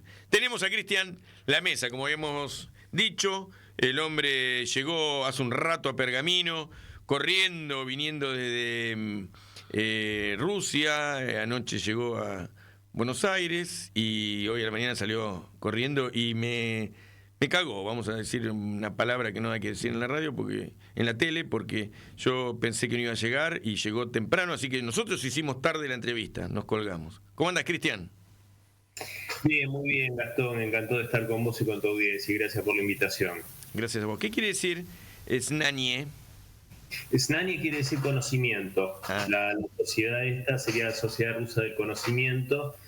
Y bueno, nada, me distinguió con este nombramiento de embajador, y hace apenas unos días la confirmación de haber sido nominado nuevamente por segundo año consecutivo como candidato a Mejor Educador Extranjero del Año, y compartiendo nominación con dos gigantes como son Scott Ritter y Tucker Carlson. Mirá vos. Carlson, aquel que hizo hace poco, además de aquel comunicador tan importante de Estados Unidos, el que hizo una entrevista fenomenal, le recomiendo a todo el mundo, con Putin, una charla maravillosa, ¿no? Sí, el mismo Tucker Carlson, que fue la imagen de Fox News, si no me equivoco. Sí, claro. Y Scott Ritter, un gran analista, un ex analista de inteligencia de los Estados Unidos, una persona muy capaz, que también desde justamente su país, de su patria, de los Estados Unidos, tiene realmente ¿cómo decirlo? La templanza y el sentido ecuánime como para ver la realidad geopolítica de una forma realista, y dice con todas las letras justamente lo que es la guerra de la OTAN contra Rusia y la posición tan lamentable de este gobierno que se está yendo, el de Joe Biden. Realista decís porque es una corriente de la política internacional, de las relaciones internacionales, que considera que la geopolítica o las disputas entre países corresponden a cuestiones, factores objetivos, de intento de capturar recursos y realistas, digamos, mientras que la política internacional se pondera en otras corrientes cuestiones más vinculadas a lo jurídico, al idealismo y a las relaciones internacionales como más de la diplomacia. Vos te inscribís, considerás al realismo como la corriente o la forma de ver las relaciones en el mundo, por intereses. ¿Así es? Sí, de todos modos es muy cierto lo que vos decís, Gastón, pero yo tal vez utilizando mal el término me refiero al realismo como ver la realidad de la situación política actual más allá de la fantasía que pretende la OTAN disfrazar. Vos no sé si notaste, seguramente que sí, porque también sos un gran analista, que los Estados Unidos y Europa buscan crear su mundo de fantasía, el cual tienen todo un voluntarismo para que suceda lo que ellos desean, pero finalmente la realidad colisiona con sus deseos y por supuesto que una mirada realista al respecto es, por ejemplo, que Europa se está cayendo a pedazos gracias a las mismas sanciones que ellos le pusieron a Rusia, que Rusia, por ejemplo, mientras algunos analistas, a mí me da un poco de vergüenza ajena cuando escucho a algunos colegas pro-occidentales que hablan de una situación de penuria económica y de quebranto de la economía rusa, cuando yo, que tengo la fortuna de ir seguido, como vos bien decías, acabo de llegar de allá, y no solo estuve en Moscú, estuve en Ekaterimburgo dando una conferencia para la Universidad Federal de los Urales, y realmente la situación económica es espléndida, siendo el país con más sanciones en la historia de la humanidad, estando en una situación bélica, y tiene una holgura en su economía que realmente muchas economías europeas envidiarían. Bueno, además, siendo un país, junto con Bielorrusia, sumado a los Productos Brutos Internos, que constituye el 3,3% del producto de toda Europa y Estados Unidos, mantienen una supremacía militar que ha generado condiciones para el final de la guerra o para, bueno, la hecatombe absoluta, pero ha hecho demostraciones de que son superiores en tecnología de misilística, aviones, la flota rusa crece y está en condiciones de entrar en una disputa estratégica superior a la situación actual. O sea, digamos que Estados Unidos la lleva mal, porque lo dijo Trump ayer o anteayer, estamos ante una crisis sistémica, no usó esos términos, pero dijo ante un derrumbe. Sí, estoy totalmente de acuerdo y creo que finalmente para el futuro de los Estados Unidos seguramente lo mejor que le pudo pasar es a mi modo de ver, excelente elección que hizo Donald Trump, porque creo que merced a que es un empresario, es un hombre de negocios, que creo que la administración de su país la ve un poco como la administración de sus empresas, y creo que siendo esta característica, siendo un pragmático y un realista también, va a intentar encaminar a su país dentro de este nuevo mundo multipolar, ¿no? Ubicarlo de la mejor forma posible. Y hay que recordar, respecto a lo que vos decías, Gastón, hace apenas unos minutos, respecto del armamento, la industria armamentística americana, yo tengo un convencimiento respecto a que una vez caída la Unión Soviética, el complejo militar industrial y esa relación endogámica que tiene con el Pentágono, hay que recordar que tiene una puerta giratoria en la cual ex directivos de empresas como Raytheon, como Boeing, como Lockheed Martin entran y salen del Pentágono, creando toda una serie de entramados bastante opacos. Hay que recordar que Lloyd Austin, el actual secretario de la Defensa, era uno de los principales directores de Raytheon. Uh-huh. Entonces, yo creo que caída la, entre comillas, amenaza soviética, la industria americana se dio a una juerga y a una orgía de corrupción endogámica, en la cual hoy tienen, por ejemplo, el F-35, un avión que es el más caro del mundo y es una verdadera porquería. No le pelea al Sukhoi último. Tiene muchísimas fallas, y el Sukhoi 57, por ejemplo, por nombrar uno solo, y que no es el más avanzado, es 10 veces más barato y es muchísimo mejor.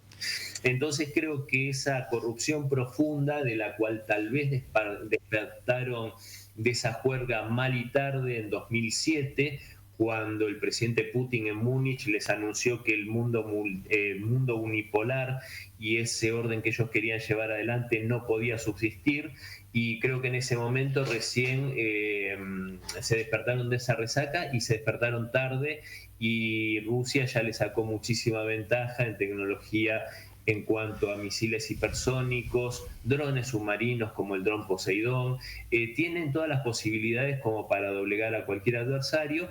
La suerte que tiene el mundo es que esas armas están en manos de Rusia y no en manos de los Estados Unidos, porque si no, ya la suerte hubiese sido otra y bastante más nefasta para la humanidad. Sí, me quedé con esto que mencionabas de la Lockheed Martin, Boeing, que es lo mismo, porque en el barrio le dicen los bolsiquean. Vos decías una relación opaca, y en realidad la misma Lockheed Martin, que son los que manejaron acá la fábrica de aviones de Córdoba, la que impulsa la compra de los F-16, la que nos condiciona a los norteamericanos, porque la misma Lockheed Martin otro día le dijo, si vos no me acuerdo ante qué compra de armamento, si ustedes llegan a hacer esa compra de armamento, nosotros retiramos la asistencia al ejército norteamericano, dijo, a los norteamericanos retiramos la asistencia porque buscan la dependencia tecnológica. Esto a los rusos no les pasa, porque tienen un Estado encima del desarrollo estratégico. Entonces, Estados Unidos está ante un problema de mucho gasto en mantenimiento de las flotas, la presencia en el mundo, en esta política de ser gendarme del mundo, y a la vez que le salen todos los armamentos caros que le venden las empresas que se han quedado con el negocio de las armas en Occidente, ¿no? Sí, por supuesto, aparte de cuantiosas comisiones que pagan justamente este personal del Pentágono. Y lo que vos marcabas es muy cierto, porque vos fíjate cómo dentro porque hay muchos ignorantes que siguen sosteniendo que Rusia es comunista, como si persistiese la Unión Soviética, cosa que desgraciadamente, a mi modo de ver, no existe, pero bueno, la historia es así, es dinámica. Hoy Rusia, la Federación Rusa, es heredera de la Unión Soviética, pero es un sistema capitalista, un mixto, capitalismo de Estado. Y justamente una de las virtudes más grandes que tiene justamente la Rusia de hoy, liderada por Vladimir Putin, es que, por ejemplo, las 10 principales empresas del país, las 10 más grandes económicamente hablando y más poderosas, de las 10 más grandes, 6 son estatales y funcionan de una forma brillante, cosa que los que realmente sostenemos lo virtuoso de las empresas estatales tendríamos que tomar buena nota del ejemplo, ¿no? Que por ejemplo es Rusia administrando excelentemente bien las empresas públicas, dando superávits enormes que son lo que permite justamente que Rusia viva en la holgura en la que puede vivir, con un montón de cuestiones como por ejemplo tasas subsidiadas para hipotecas en las cuales cualquier pareja joven puede acceder a un departamento propio por ese medio. Pero volviendo a la industria armamentística, el complejo militar industrial ruso, por supuesto que tiene gran componente público, algún componente privado también, pero todo en Rusia se supedita a la necesidad del Estado y me parece sumamente virtuoso.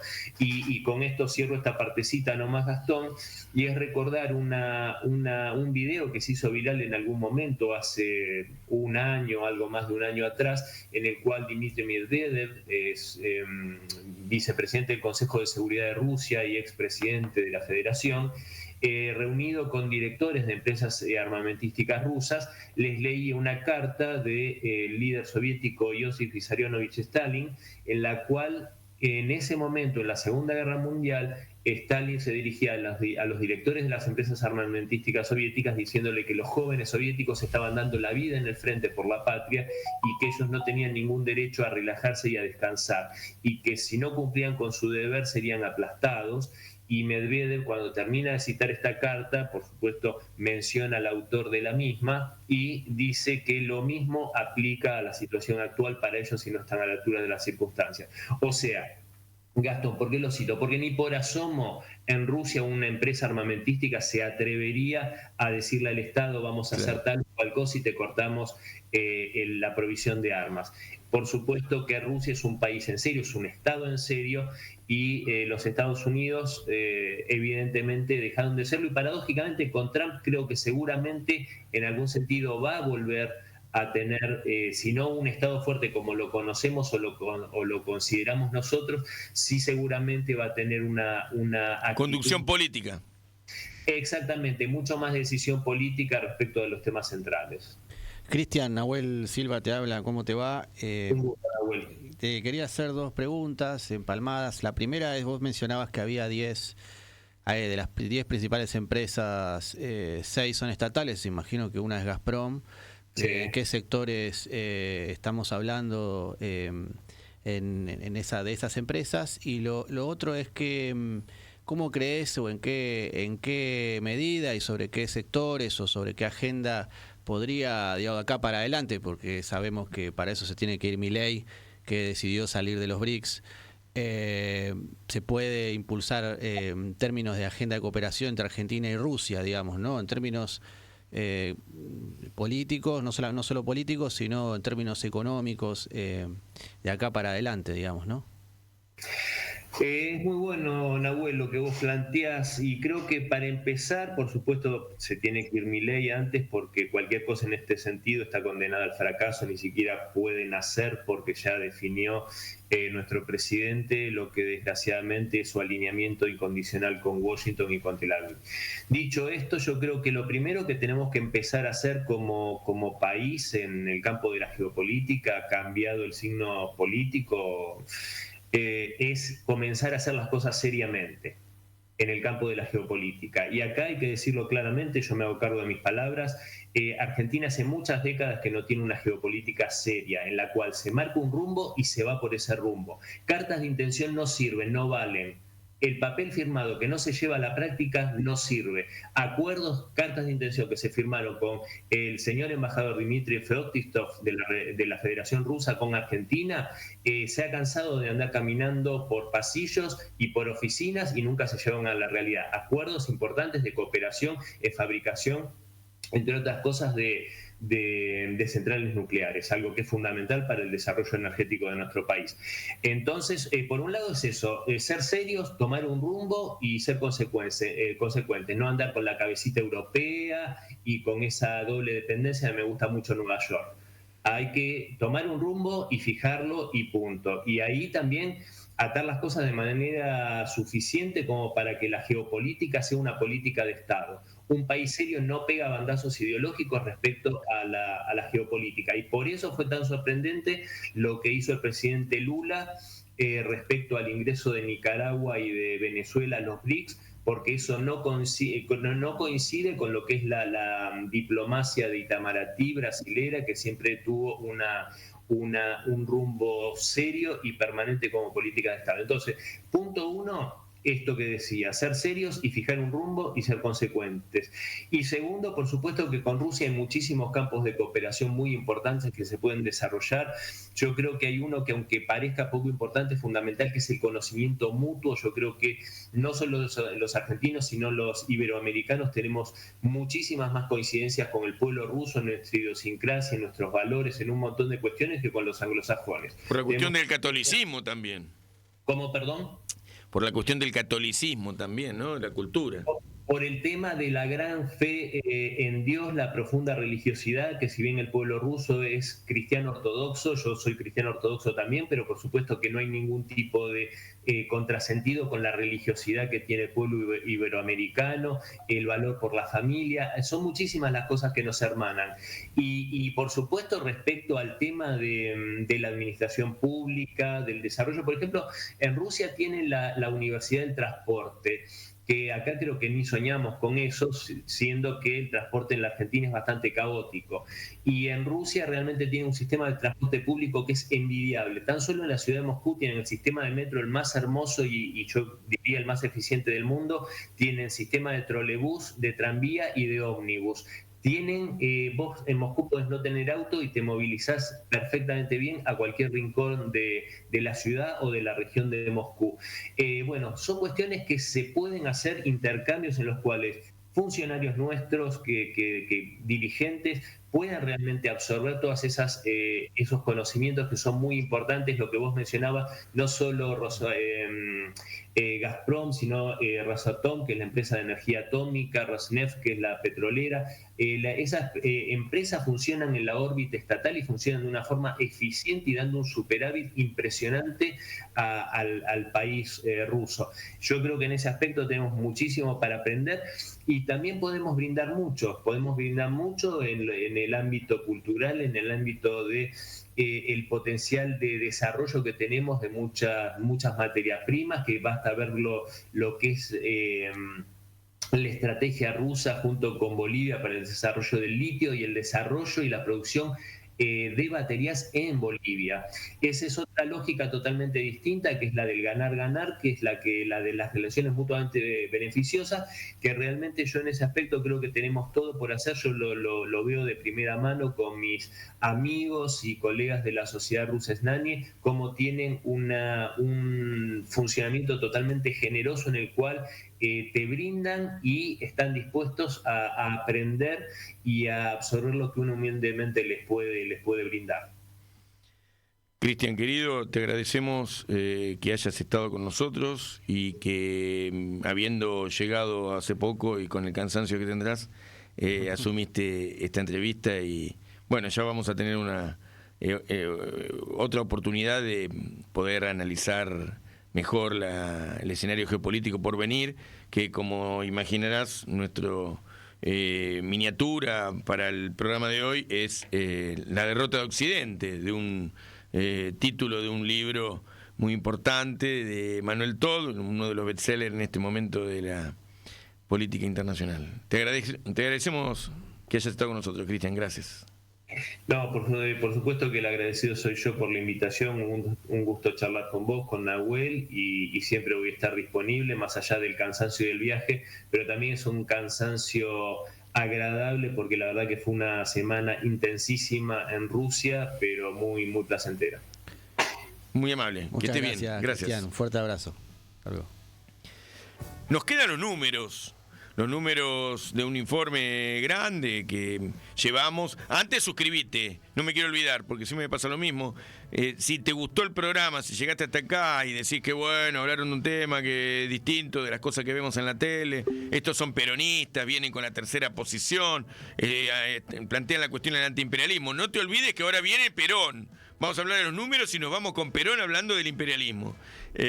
Suscribite y danos una mano, reenviando el programa y promoviéndolo con otros y otras que puedan llegar a interesarle.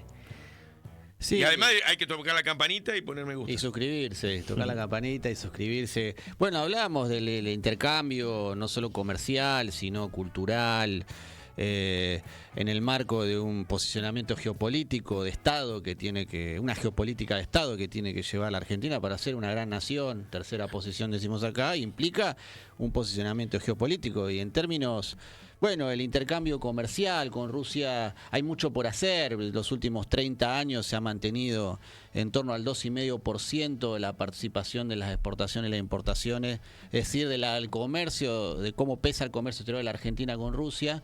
Es muy importante eso de ganar. Es muy importante. Porque Argentina tiene tecnológica. No, de hecho Argentina tiene superávit comercial. Siempre tuvo superávit comercial con Rusia, salvo el año que importó la Sputnik, ¿no? Que ahí tuvimos déficit con ellos, pero que bueno, los rusos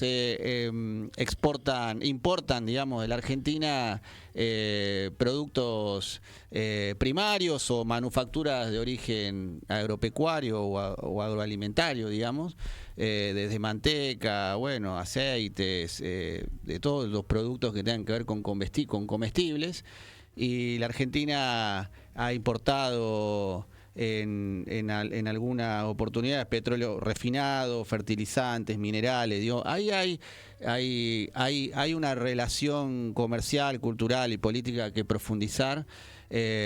Y que ¿sigue habiendo un intercambio importante o las sanciones ahora en la Argentina justamente se ha reducido el intercambio producto de la guerra y de las sanciones que se les ha impuesto, y oscila en torno a los $300 millones, digamos, de exportación a Rusia, digamos.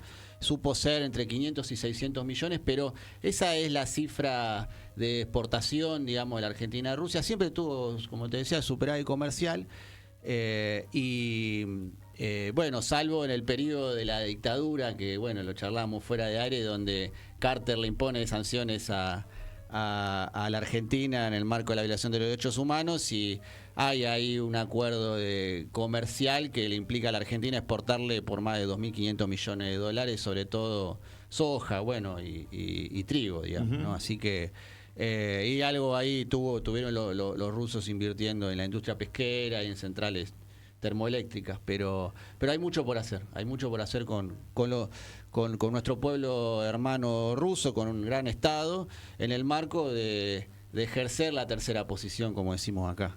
Así que nos vamos con eso, ¿no? Sí, para nosotros decimos siempre que para ser una nación hay que tener una tercera posición. Y en algún momento la idea de tercera posición que se adopta en la Cancillería, uno de los mentores de la idea de la tercera posición es el canciller Bramuglia. Teníamos un videito de Perón, creo, sí, también. No sé si Bramuglia fue el canciller del peronismo, que cuando termina la Segunda Guerra Mundial, es de los que intervienen para ordenar la división entre Rusia, o sea, la Unión Soviética, Estados Unidos. Francia también había intervenido, y Gran Bretaña en la partición de Berlín, que después termina en 2 países. Y bueno, es el canciller Bramuglia el que arbitra esas divisiones. Y bueno, y plantea la tercera posición. Plantea que la Argentina es un país tan grande y con tanta capacidad política que puede tener una posición autónoma, y bueno, eso es el gran momento de la Argentina. Tenemos a Perón. Yo quisiera, tomando la anterior pregunta de Villarroel, que se refería a su conocida idea sobre el continentalismo, usted tiene una frase que ha sido reiterada, en el sentido de que en el año 2000 encontrará a América Latina unida o dominada. Pero también se dice que existe dentro de nuestra América Latina una potencia de carácter subimperialista que podría tener una idea distinta, o por lo menos que quisiera que ese proceso se hiciera con otro signo que usted está propugnando y que podría corresponder a la Argentina y al resto de las naciones. ¿Cómo enfoca ese problema, señor? Bueno, yo creo, de esto nosotros tenemos un ejemplo, y vea, decía Napoleón, los ejemplos suelen explicarlo todo. En Europa, en 1958 se hace el Tratado de Roma. Al Tratado de Roma concurren los 6 países más interesados porque están en plena reorganización de posguerra. Y establecen una comunidad económica europea, estableciendo 2 grandes vallas de seguridad con el Euratom y con el Pacto del Carbón. Es decir, gente que ya comenzaba a pensar en el gran problema de la actualidad, que es la carencia de materia prima. Y entonces iban asegurándose desde el vamos la materia prima, fundamental para ellos. Esa comunidad económica se forma. De afuera, un país ya, diremos, semi-imperialista, porque Inglaterra, después de Churchill, terminó con su imperio, que fue una de las grandes cosas que hizo Churchill. Ese servía de instrumento a otro imperialismo, que lo alentaba. Y a través de ese subimperialismo se fundó en Europa la Asociación de Libre Comercio, es decir, Asociación Europea de Libre Comercio. A esto le contestó la Comunidad Económica Europea con el Mercado Común Europeo. Cerró la frontera. Ese país que colocaba casi toda su producción industrial en Europa se quedó sin mercado, porque ya otros países no compran manufacturas, quieren fábricas. Ya los tontos se han acabado en el mundo y la mano de obra debe quedar. Entonces, ¿qué es lo que ocurre? Ese país comienza, en un día tuvo que nacionalizar toda la industria ante la amenaza del crack generalizado. Pero al hacer eso, la esterlina, que iba prendida a esa caída, empezó a caer también. Le dieron $2.000 millones para apuntalar la libra, se apuntaló, pero se apuntaló por un tiempo. Cuando pidieron la segunda, ya no era posible tanto. Entonces, ¿qué es lo que pasó? Los señores sacaron el sombrero, se fueron al mercado común y dijeron, no queremos saber nada del otro, queremos ser del mercado común. Piense que si nosotros hacemos una comunidad económica latinoamericana, y después establecemos un mercado común latinoamericano, ese país a que usted se refiere, que está en un boom industrial muy grande, ¿a dónde va a colocar su producción? Que actualmente la está colocando casi toda en Latinoamérica. Claro, el ejemplo más solo que está presentando ya el esquema del subimperialismo al imperialismo. Natural, al final en el que sacarán el sombrero y vendrán a pedir esta nuestra factura, la cuenta deudada. Natural. Estamos como partiendo un poco tarde, general, sin embargo, debido a hechos anteriores, por supuesto, ¿no? Bueno, no, vea, esas cuestiones que se han producido tienen ninguna importancia para mí. No tienen ninguna importancia si nosotros desde ahora procedemos bien. Estamos un poco en retardo. Estamos un poco en retardo porque, en fin, no hemos tenido la fortuna de que nos acompañase también un desenvolvimiento y desarrollo similar. Pero en esto nunca es tarde cuando la dicha es buena. Somos un país sumamente rico, mucho más rico de lo que muchos imaginan. Que ya en 1910 Poincaré, cuando nos visitó, dijo lo definitivo. Dice, es un país tan rico que a pesar de lo que hacen todos los gobiernos por hundirlo, no han conseguido, sigue flotando, ¿sabes? Esto define un poco el pensamiento suyo general de lo que será en materia de política internacional su gobierno a partir del 12 de...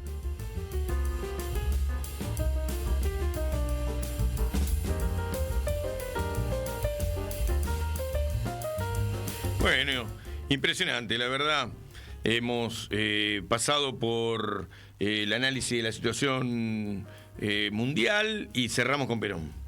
Y haber cerrado con Perón nos lleva a que recordar una frase de Putin en estos días que dice que si Argentina ata su destino, el destino de su moneda al dólar, puede sobrevenir una grave crisis económico-financiera en la Argentina. Así que estamos hablando de proyectos parecidos desde el punto de vista de que hay que construir o reconstruir la soberanía en la Argentina y defender la integridad territorial que está inerme porque la Argentina ha perdido capacidad militar y unidad política, lo cual hace que el destino de la unidad territorial esté en debate, en discusión. Bueno, no hay que olvidarse que Milei es, entre comillas, el presidente de los argentinos que reivindica y besa la bandera israelí y la bandera norteamericana e inglesa. Así que hay que recuperar el Estado para recuperar la nación y reconstruir el aparato productivo. Les agradecemos enormemente. Hemos pasado por peronismo sin gradualismo y aquí hemos estado con Marcos Delgado y con Lisandro Guerra en la operación. Y bueno, también le mandamos un saludo a Ocampo, que no pudo venir, le hackearon el teléfono, bueno, lo de siempre. Siempre hay un croto para un descosido, cuando hay un roto para un descosido, cuando de estafas se trata. Abrazo para todos y todas, ¡viva Perón! Radio con Aguante. Piezas De realidad.